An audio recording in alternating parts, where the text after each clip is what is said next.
来，乡亲啊，继续来看这个周杰伦伫台北的大巨蛋第一场的演唱会。虽然进场的观众有38000个这么多，也毋过敢若用12分钟，都甲人潮总头掉了。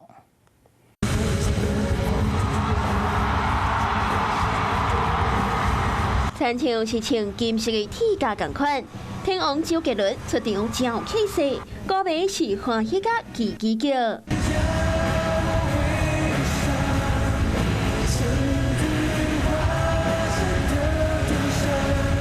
周杰伦正早徛起咧台北大巨蛋开演唱会的头一位名车，对迷众来讲，这3点半钟要输咧下面同款，有够幸福。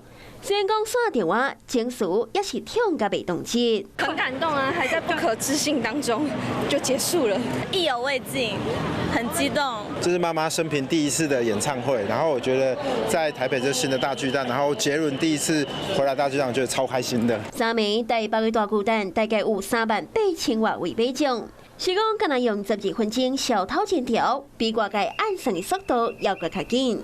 买众都要依照票券顶悬的位，为指定的出入口离场。地下1楼甲看台区买众，会当为2号、3号、4号甲6号门离场。地下2楼的观众是为5号门离场。伫中号东路嘛有安排接送车。